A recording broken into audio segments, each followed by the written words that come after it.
El 14 de julio de 2021, Olivia Rodríguez, una cantante pop de 18 años, es invitada a la Casa Blanca por Joe Biden y el Dr. Anthony Fauci. El propósito consiste en animar a las personas a vacunarse contra el COVID-19. El cálculo es evidente: las personas estarán más dispuestas a seguir los consejos de una adolescente famosa que a escuchar a gobernantes y científicos. Es importante tener conversaciones con amigos y familiares para animar a todas las comunidades a vacunarse, aleccionó Olivia frente a las autoridades del país más poderoso de Occidente. Seguidamente, tomó los selfies de rigor y posó junto al presidente de Estados Unidos, un hombre de 79 años que se esfuerza por hacer gestos juveniles colocándose lentes oscuros de una manera pretendidamente graciosa. Biden postea la sesión fotográfica en su Instagram, y también sube un video en el que la adolescente dialoga con Fauci, y le explica cosas tan relevantes como qué es el Man Crush Monday. Estos ejemplos, tomados entre tantos otros que podrían citarse, son una radiografía de nuestros tiempos posmodernos. La adolescencia domina la forma y el contenido de nuestra cultura, la nuestra es una sociedad adolescente. La transición entre la niñez y la adultez que supone la adolescencia se congela en un estado permanente que todo lo engloba. Atrapados en una transición que no transita, que está detenida, vemos desaparecer paulatinamente las fronteras que dividían los universos diferenciados del adulto y del niño. Una parte de este fenómeno la vio venir en la década de 1980 el sociólogo norteamericano Neil Postman. Mientras escribe su La desaparición de la niñez, niñas de 12 y 13 años se encuentran entre las supermodelos mejor pagadas de Estados Unidos, los crímenes cometidos por menores de edad aumentan exponencialmente, la industria de ropa infantil adopta las modas de los adultos y las adecúa en escala. Los niños que aparecen en televisión se asemejan a adultos en miniatura, como en las pinturas medievales. La sexualización de la niñez se extiende sin cesar, alcohol, drogas y tabaco abundan cada vez más entre niños y adolescentes. La farándula empieza a componerse de niños famosos que despiertan fanatismos entre las masas. La política desarrolla la idea de derechos del niño, como un rechazo al control del adulto. Las diversiones y el humor se van indiferenciando progresivamente, los lenguajes, las actitudes y los comportamientos se mezclan por doquier. Lo que mantenía separado el mundo adulto del de los niños era fundamentalmente la posesión de determinados conocimientos sobre la vida, sus secretos y misterios. De una manera bastante general, los grupos sociales se pueden definir a partir de la información que sus miembros comparten de forma exclusiva. Según la teoría de Postman, la imprenta ayudó a separar el mundo de la niñez del de la adultez, puesto que el acceso a los secretos estaba bloqueado por la adquisición de las habilidades lectoras, que el colegio se esforzaba por enseñar. Los adultos tenían asegurado, por así decirlo, el monopolio de ese universo simbólico. Convertirse en adulto era el resultado de la adquisición, mayormente a través de la lectura, de ciertos conocimientos sobre la vida y las responsabilidades que ellos entrañan. Pero esto ha dejado de ser así. Los mundos vuelven a mezclarse gracias a las tecnologías electrónicas de comunicación, fundamentalmente, gracias a la televisión. Su efecto consiste en diluir la diferencia entre ambos universos simbólicos. Cualquiera accede a la televisión, no se necesita ninguna habilidad para ello. Las capacidades analíticas y reflexivas se estropean. El tipo de discurso que ella maneja penetra lo mismo en adultos que en niños. A estos últimos, además, les revela los secretos de la vida adulta, violencia, sexo, adicciones, tragedias. Otros tantos misterios también son derribados por la pantalla. Ya no queda información reservada al mundo adulto, y por eso, concluye Postman, las fronteras que los separan del mundo de la niñez se desmoronan. Sobrevienen tiempos de uniformidad, de homogeneización, de igualitarismo. Pero, al final de su libro, Postman expresa su confianza en las novedosas tecnologías de la computación. La única tecnología que tiene la capacidad de preservar la niñez es la computadora. Para programar una computadora, uno necesita, en esencia, aprender un lenguaje.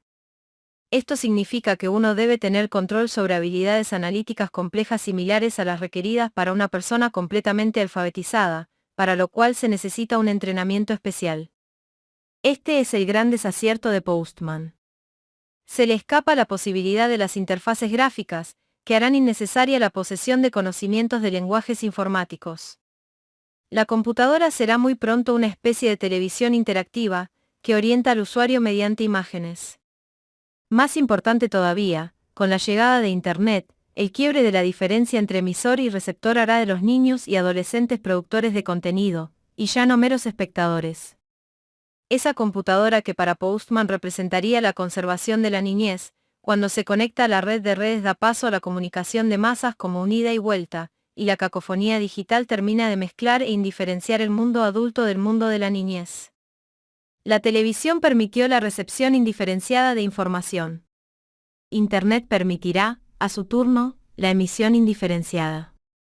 Aquella, a pesar de lo que cree Postman, mantiene todavía un privilegio para el mundo adulto, la producción de contenido. Los niños pueden mirar televisión e incluso aparecer en ella, pero no diseñan la programación, no establecen el guión, no digitan ninguna estrategia comunicacional. En cambio, en el mundo digital, emisión y recepción se confunden. Los niños ingresan al mundo de la comunicación de masas muchas veces como productores de contenido. Lo que queda tras la consumación de este proceso es la síntesis, el adolescente. Etapa de transición entre la niñez y la adultez, ni una cosa ni la otra, desarrollo inconcluso, a veces más parecido al niño, a veces más al adulto. El adolescente contiene en sí a su tesis y a su antítesis, en un equilibrio ahora petrificado, que desde hace ya algún tiempo no va a ningún lado. Así, fue un error pensar que los niños se parecían cada vez más a los adultos, a lo que se parecen cada vez más es a los adolescentes. De la misma manera, también fue un error pensar que los adultos habían sido sustraídos por un proceso de infantilización, a lo que aspiran, en lo que de todas maneras constituye un claro proceso de regresión, es a la adolescencia. En algunos países han empezado a denominar esto último, juvenismo. Lo adolescente es lo indiferenciado, lo que todavía no ha llegado a ser aquello a lo que tiende, pero que ya ha abandonado el lugar en el que se encontraba. La inestabilidad se expresa en la voz, en los cambios corporales todavía a mitad de camino, en las recurrentes crisis de sentido y de personalidad, en el vello aún desprolijo y discontinuo, en los tambaleos del andar y el escaso control sobre sí.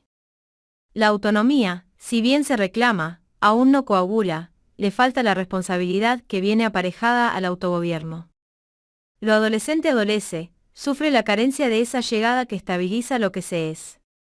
Es en este sentido en el que niños y adultos ingresan en la lógica adolescente, adoleciendo de maneras distintas del lugar que la ya vieja modernidad les había asignado, e incorporándose al reino de la indiferenciación, la inestabilidad y la discontinuidad. Los procesos de masificación, que todo lo uniformizan, llegan ahora al extremo de hacer estallar incluso las diferencias entre las etapas de la vida, hundiéndonos aún más en el infierno de lo igual. Nuestra sociedad digital es una sociedad adolescéntrica. El adultocentrismo, tan propio de la modernidad industrial, ha quedado atrás en la historia. Quien fija la forma y el contenido de la cultura hoy es el adolescente, porque domina los dispositivos que la determinan. Los medios digitales han sido cruciales para lograr este efecto, encuentran en el adolescente su mejor usuario. Las características psíquicas y culturales de estos últimos se articulan bien con los requerimientos del mundo digital, pasión por lo nuevo, adaptabilidad tecnológica prácticamente automática, compulsión publicitaria de la propia vida, deseo irrefrenable de ser visto, inestabilidad entre la necesidad de pertenencia y la de una individualidad auténtica, crisis identitarias recurrentes, valores y gustos efímeros. No es casualidad que quienes en mayor medida utilicen las redes sociales y mejor se desenvuelvan en el mundo online sean los adolescentes. Por empezar, fueron ellos sus mentores. Mark Zuckerberg tenía 19 años cuando ideó Facebook.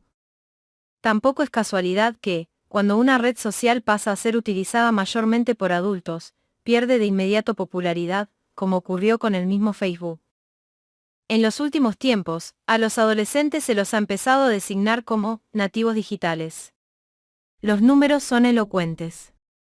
El 40% de los adolescentes argentinos de entre 13 y 17 años pasa las 24 horas del día conectado a Internet, el 50% permanece conectado hasta la hora de dormir y solamente 1 de cada 10 navega menos de 3 horas diarias. El 98% de los adolescentes en Argentina tiene al menos un perfil en alguna red social, 63 en Estados Unidos, Ya en 2018 el 95% de los adolescentes poseía un teléfono inteligente, 64% además, el 80% duerme con ellos, el 50% no desconecta sus dispositivos jamás, y usa 4 pantallas al mismo tiempo. En promedio, los adolescentes norteamericanos envían 500 mensajes diarios a través de los sistemas digitales, 65 en la Unión Europea. A su vez, el 94% de los jóvenes usa diariamente Internet, frente al 77% de la población general. Asimismo, la brecha en el uso de las redes sociales, para el año 2019, fue del 30% en favor de los jóvenes frente a los adultos. Este tipo de datos lleva a una socióloga a afirmar que Internet es la actividad más importante en la vida de los adolescentes. Visto desde otro ángulo, que los adolescentes sean nativos digitales, solo puede significar que los adultos son extranjeros digitales en un mundo regido por Internet. Un neurocientífico francés se escandalizaba en el año 2019 tras haber estudiado distintos números en torno al tiempo que los jóvenes occidentales le dedican al uso de las pantallas. A partir de los 2 años de edad, los niños de los países occidentales se pasan casi 3 horas diarias de media delante de las pantallas. Entre los 8 y los 12 años, esa cifra asciende hasta alcanzar prácticamente las 4 horas y 45 minutos. Entre los 13 y los 18 años, el consumo roza ya las 6 horas y 45 minutos. La informática resulta en general mucho más fácil de dominar para la juventud que para los adultos. Son los jóvenes los que suelen configurar los dispositivos de sus padres, instalar aplicaciones y enseñarles a usarlas. La asignatura informática en la escuela carece hoy de utilidad real. Los alumnos superan a los maestros antes del comienzo mismo de las clases. Así, la brecha etaria en asuntos informáticos es más que significativa. En la Unión Europea, por ejemplo, el 81% de los jóvenes de entre 16 y 29 años informaron que alguna vez habían realizado tareas informáticas básicas, como copiar o mover un archivo o una carpeta. Los adultos estuvieron 20 puntos por debajo de aquel porcentaje. Además, los jóvenes duplicaron porcentualmente a los adultos en lo que concierne al conocimiento y uso de lenguajes de programación, por no abundar en otras actividades como comprar y vender productos en línea. En nuestro mundo postindustrial basado en la economía digital, Internet trasciende el mero campo de la diversión y el ocio. Internet se convierte en el fundamento mismo del sistema social. Penetra la economía, la política y la cultura, trabajamos, compramos, vendemos, producimos, invertimos, comunicamos, asistimos a eventos artísticos, musicales y teatrales, leemos libros, diarios y revistas, hacemos campañas políticas y trámites estatales desde el mundo online. Estas dimensiones, económica, política y cultural, ya no pueden ser consideradas al margen de las tecnologías digitales, y esa es la prueba más clara de la índole estructural de Internet para nuestro mundo. Pero en las redes sociales en particular, y en Internet en general, lo que sobresale es la vida adolescente. Ellos dominan la red. La cultura, y con ella la política y la economía, absorben sus representaciones, sus lenguajes y sus prácticas. Si el mundo online determina en una medida más que significativa hoy la cultura, el adolescente, más que nadie, determina hoy el contenido del mundo online. En un mundo con centro en los adultos, cuya cultura era más o menos lineal y continua, eran estos los poseedores de los secretos y los misterios que se iban develando poco a poco a los niños en su proceso de maduración. Todo lo opuesto ocurre en nuestro mundo, tan discontinuo y rupturista, en el que los adultos no enseñan, sino que imitan, y buscan desesperadamente desentrañar los secretos de los más jóvenes. Adviene entonces una ideología adolescéntrica, que hace creer que los jóvenes crean mundo de la nada, que sus vidas y sus conocimientos no tienen conexión alguna con el largo camino de la civilización. Desde que la cultura ya no implica ninguna acumulación, ninguna tradición, ningún atesoramiento, ninguna herencia de algo que se recibe para conservarse en alguna medida y transformarse en otra, los secretos ya no remiten a lo que está atrás, sino a lo que está adelante. Esta es una curiosa forma de evitar una suerte de envejecimiento colectivo. La cultura ya no tiene base en largos procesos temporales que se van agregando y ajustando lentamente al cambio social, sino que se resuelve en el instante del clic, cultura sin raíces, cultura fast food. De esta forma, la cultura ya no crece, sino que aparece de repente con los golpes de creatividad individual que modifican el entorno material y simbólico de la sociedad, hasta que éste resulte modificado, a su vez, por el próximo golpe de creatividad, y así sucesivamente. En consecuencia, desaparece la cultura como punto de encuentro de las generaciones, desaparece la cultura intergeneracional común y surge la cultura como un punto de referencia más o menos ininteligible y conflictual en caótico movimiento. En la sociedad adolescente, también parece cada vez más lejana la noción ilustrada de cultura, que la concebía como cultivo de las facultades del espíritu. Esto solo podría lograrse con el tiempo suficiente y con una formación cuidadosa y bien ejecutada. Rousseau logrará que Emilio sea un hombre culto terminada por su adolescencia. El hombre culto de Kant es el hombre ilustrado, o sea, el mayor de edad, que se ha atrevido a pensar por sí mismo. Pero hoy ya no se sabe siquiera qué significa ser culto. Este tipo de lenguaje ha sido exorcizado, paradójicamente, de la cultura. En el preciso momento en que todo ha pasado a ser cultura, nada puede seguir siéndolo en un sentido realmente significativo. Nuestra cultura del instante y el carpe diem no tiene tiempo para ningún cultivo, puesto que la duración se asemeja no al progreso, sino a la desactualización, de manera tal que todo lo que lleve tiempo genera rechazo. La cultura de consumirse, no cultivarse, la cultura como trabajo sobre uno mismo se desvanece, el divertimento, y no la adquisición de ninguna autonomía, se convierte en el norte de lo cultural. Por lo mismo, ha caído la vieja división de alta cultura y baja cultura. Hoy cualquier obra de pacotilla tiene la misma estatura cultural que una obra maestra del genio humano. La sola idea de una gradación cultural despierta malestar en la mentalidad relativista e igualitarista dominante. Las jerarquías culturales han sido derrocadas por el gusto adolescente, que ya no es exclusivo de este grupo, sino que domina todo el gusto social. Lo nuevo es lo bueno, lo viejo es lo malo. Esta parece ser la única regla de lo que hoy llamamos cultura. Por donde se mire, los mundos etarios resultan difíciles de distinguir. Con pocas excepciones, los elementos de la cultura se indiferencian y, con ello, se vuelven adolescentes. Así ocurre por ejemplo con el cine, que en los últimos años no ha podido ofrecer nada más que superhéroes al por mayor y películas animadas. El gusto por este tipo de películas afecta a todos por igual, no se sabe si son para niños o para adultos, configuran, por lo tanto, un gusto adolescente. Lo mismo ocurre con la música, que ya no es capaz de distinguir edades.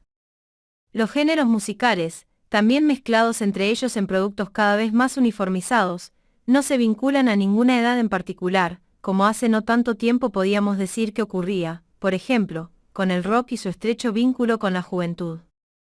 La televisión, por su parte, ya no muestra ningún interés por lo que antes se llamaba horario de protección al menor. Sus mismas publicidades presentan contenidos que hace algunos años solo se podrían haber emitido a partir de determinada hora de la noche. Incluso los canales para niños deciden hablar a su audiencia de temas como la transexualidad, la homosexualidad, el feminismo y otros tópicos de esta índole. También nuestra cultura material se ha indiferenciado.